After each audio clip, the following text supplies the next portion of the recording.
All right, hello. Well, this is going to be the first in the series of talking about opening up a business, specifically like a board game cafe, which I do own in Las Vegas here, but also about the journey. So you can kind of parallel them, and I can give you insights into a little bit what happens behind the scenes. Um, so just to tell you the origins of Meepleville, and this segment is going to be entitled "The Dream," because a lot of you may have it. I had it when you plan on opening or you dream of opening a business. But all my life, I was an avid gamer, like we all are, and when I used to go into Barnes and Nobles, I used to remember that I always thought, wow, this would be so cool if instead of books on the shelves, they had board games. And I don't know if you remember, but in Barnes and Nobles in certain areas, they would just have like couches and chairs and people would be sitting down reading, studying, or whatever. And I'd be like, man, that'd be kind of cool if they were sitting there playing games. Because of course they could be drinking coffee, having a Danish or whatever they picked up from the Starbucks inside there. And Borders was kind of the same thing. Borders was a little bit funkier, more avant-garde if you want to say or whatever. But it had the same feeling, right? I just like, man, if those books could be replaced by games, there could be people around playing. That would just be so cool. Well, again, that was just a dream, an idea, just a passion you had. Then in 2010, Snakes and Lattes opened up in Toronto. And when I found out about that, I was like, wow, this could actually be a reality. Like somebody could actually do that. It could be a real thing. It is a real thing. They opened, they had it. So I started following them, studying them, and really learned that, wow, this could happen. And I had a chance to meet Ben, the owner and founder of Snakes and Lattes, and I was just so impressed with him and his operation and what they did and everything. So that began my journey into trying to make Meepleville a reality. So one of the things I want to talk about is the conversations that you need to have with family members, friends, and most importantly, yourself. Okay, because the thing about dreams are, they're kind of dreams for a reason, right? But when you want to turn that into reality, it can oftentimes not live up to the dream. So, one of the things I want you to keep in mind and to remember, if this is something you may be interested to do, same thing with me, is that it will be work.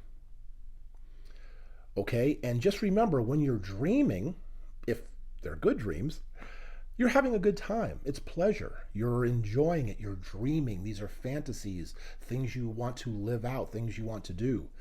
But when the hard reality sets in and you have to spend the time, the hours, the work, and trust me, it's a lot of work. It's going to be tough. It's going to be a tough realization.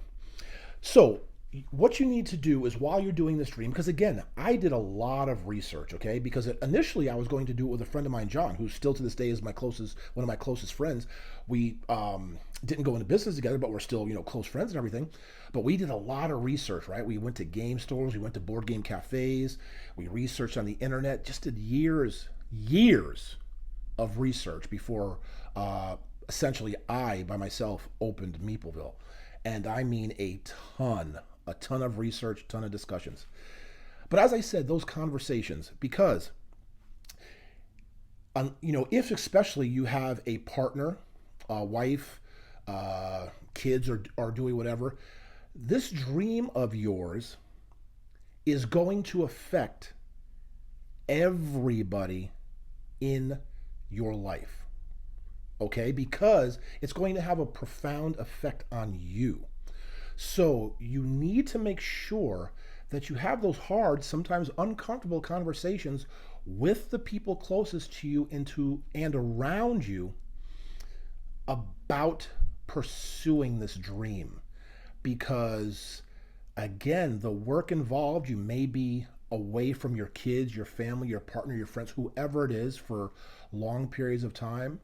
You may diminish in health because of the potential stress. I mean, there's a whole bunch of stuff we'll talk about later on. But and listen, I don't want to be a doomsayer, okay? I don't want to sound negative, and you guys should know that I try to be as positive as I can, and that's the whole thing. And so, but there are going to be things that are just reality. They are just facts. That's just the way it is. These are things that do happen. So, you need to have these conversations and be clear, be honest, be open, and listen to some of the things people may tell you. Now, when I say listen to some of the things that people may tell you, I mean listen. You don't have to agree with it, okay? But at least listen. Try to understand what they're coming from. Because again, you have it clearly in your mind. I had it clearly in my mind, what I wanted to do, what I wanted to see, how it wanted to happen. I had it all planned out. However, it's nice to hear those divergent thoughts, a diversity of opinions. And you guys know I'm strong in diversity, right? So hear them, listen to them, okay? Write them down so that way you can go and look and try to figure them out, but really try to just listen. But with that being said, you need to also make sure that you have a clear vision of what you want to do, but make sure it's a reality. And you have to make sure it is you. Do not compromise what you want to do. And one of the instances, just to let you know, for example, for me, is when I started to do this and talk to it about people, because I wanted to listen, get ideas, have people tell me their thoughts and stuff. The two big things I heard constantly from everybody, especially when it specifically applies to board games and the board game, say, store, retail, cafe, whatever it may be, is number one, I had to have magic, had to sell magic, you have to. And number two, if I were to be sort of a cafe, I had to have Wi-Fi. Those are the two things I heard from literally almost everybody that I must have, I had to have in order to be successful. I opened without either because that's not what I wanted to do.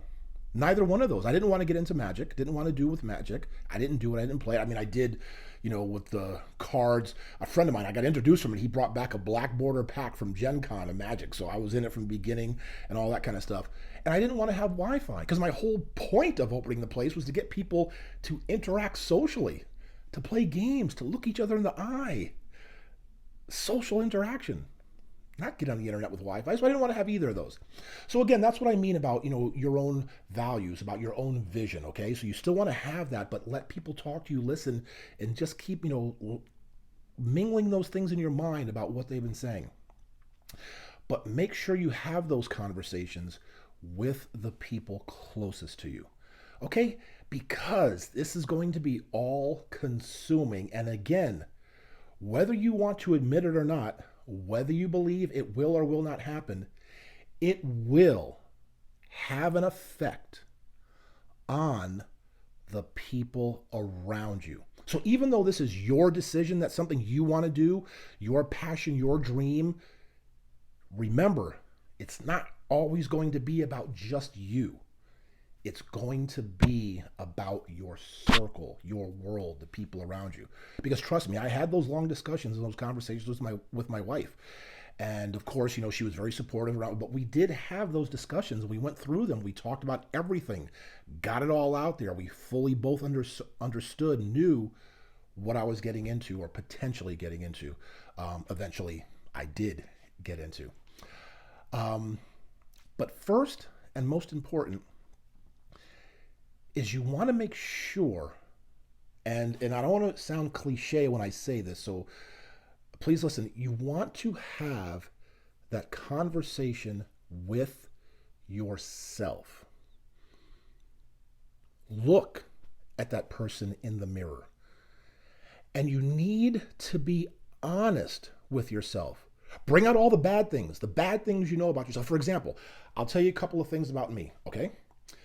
I know to this day, I hate, abhor, do not like paperwork. I don't like it.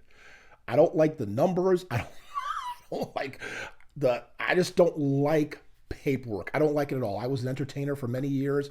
The contracts and negotiations, I don't like paperwork. And I knew that. That was number one on my list. I am not a paperwork person. Number two, I like my freedom, my liberty, because I used to be an air traffic controller. I did that for 10 years, and then I resigned to become a professional entertainer. And when I did that, I sort of had my own life, right? I was my own boss. I had individual contracts and things like that. So I had made my life where I was sort of my own boss in essence. So I knew that going into this, I would sort of be beholden in essence to the business. So I had to make sure that I had that conversation with myself about that.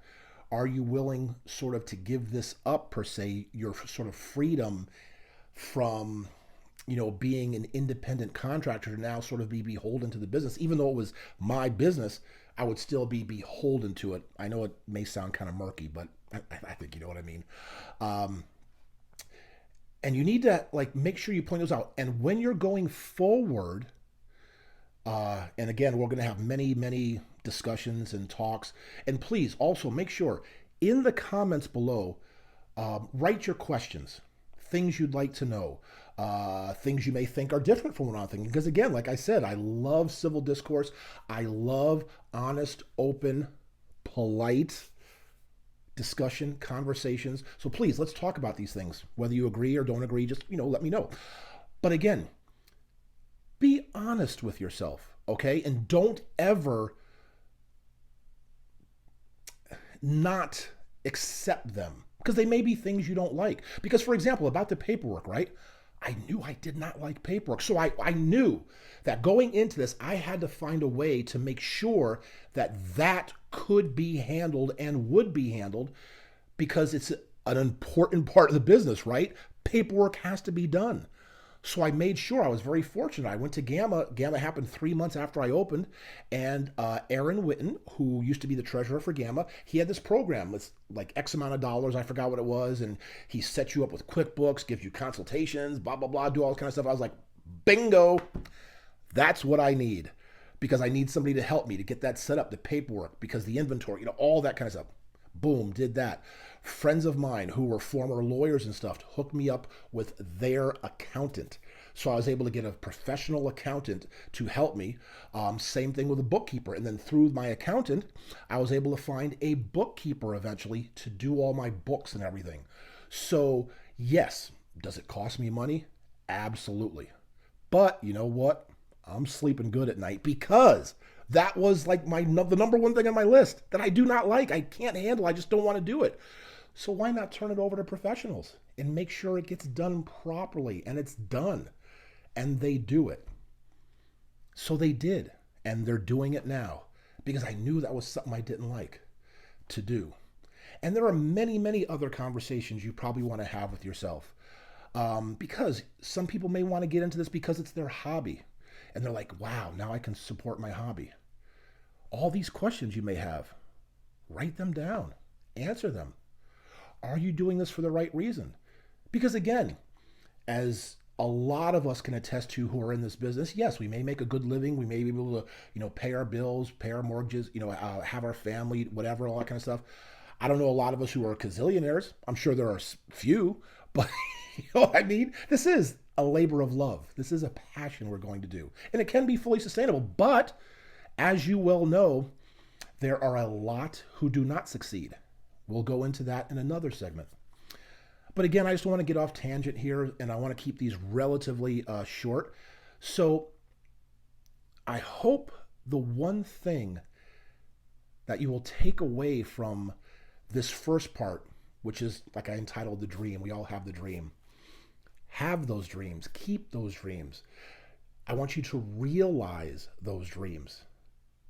But please make sure you have those honest discussions and conversations with everybody in your circle, in your immediate life, because it will affect them.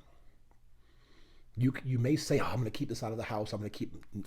It's going to affect them, because in some way it's going to affect you, and that will have a triple, what do you call it? A trickle, it'll have an effect.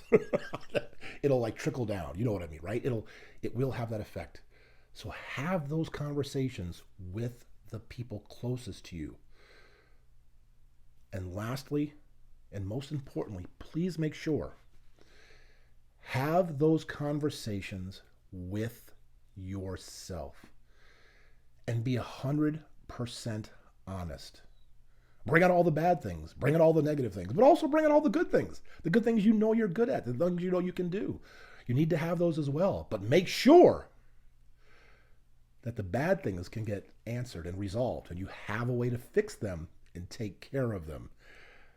Because if you're not good at something, if you don't like doing something, it'll just get worse and worse and worse because all of the other things you need to do to make your business successful will pile on and they may fall through the wayside. So, conversations, right? With the people who are closest to you, and most importantly, yourself.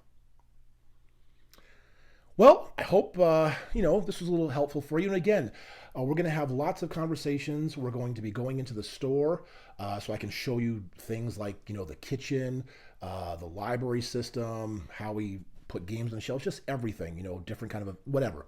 And again, comments below, right? Write questions, write suggestions, and we'll get to those later.